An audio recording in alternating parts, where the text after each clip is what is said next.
बिस्मिल्लाहिर्रहमानिर्रहीम। अस्सलाम वालेकुम। कैसे हैं आप सब? उम्मीद है कि बिल्कुल खैरियत के साथ होंगे।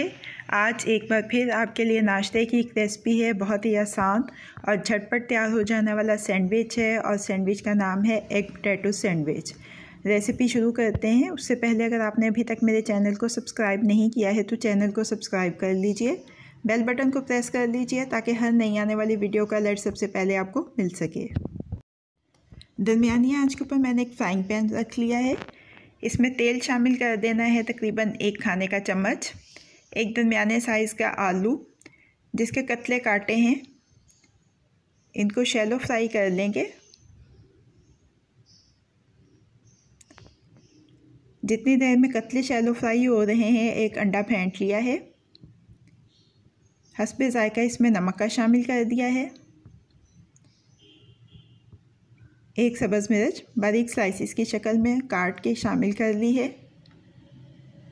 साइड तब्दील करेंगे एक दफ़ा आलू के कतलों की।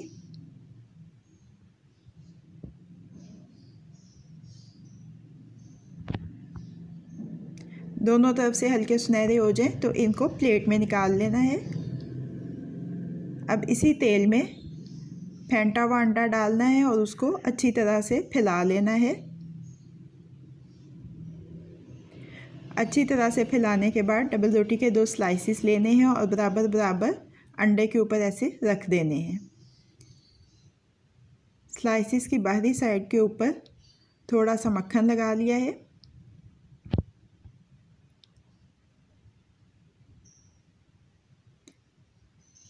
अंडा नीचे से पक जाए तो पलटना है, एक साथ पलटना है दोनों स्लाइसिस को। ये देखिए, अब अगर स्लाइसिस से अंडा थोड़ा सा बाहर निकला हुआ है तो उसको ऐसे फोल्ड कर लेना है। अब एक स्लाइस के ऊपर जो आलू के कतले शैलो फ्राई किए हैं वो रखने। आप चाहें तो आप इनको डीप फ्राई भी कर सकते हैं।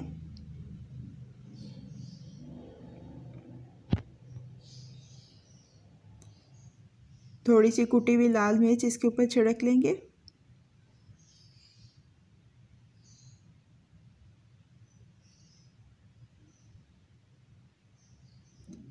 अब एक स्लाइस को पलट के दूसरे स्लाइस के ऊपर कर देंगे। ये देखें, बाहर से भी सुनहरा सा हो गया है। एग पोटैटो सैंडविच हमारा तैयार हो गया है। सर्विंग से पहले इसको आप काट लें। जैसे आप चाहें इसको काटना वैसे काट सकते हैं। 2 टुकड़ों में भी कर सकते हैं, 4 में भी कर सकते हैं।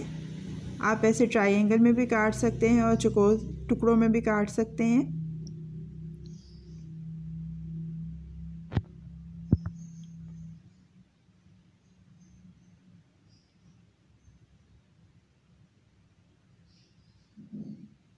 मैंने सैंडविच को 4 टुकड़ों में काटा है। अब इसको अपनी सर्विंग प्लेट में शिफ्ट कर लेते हैं। मैं इसको सर्व कर रही हूँ चिली गार्लिक सॉस के साथ।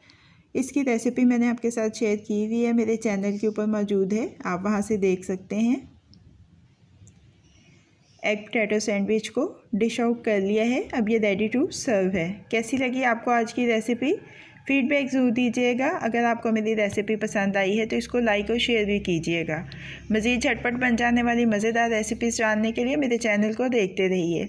अल्लाह पाक आपके दिलों को, घरों को और दस्तरखानों को हमेशा आबाद रखें। फ़ी अमान अल्लाह।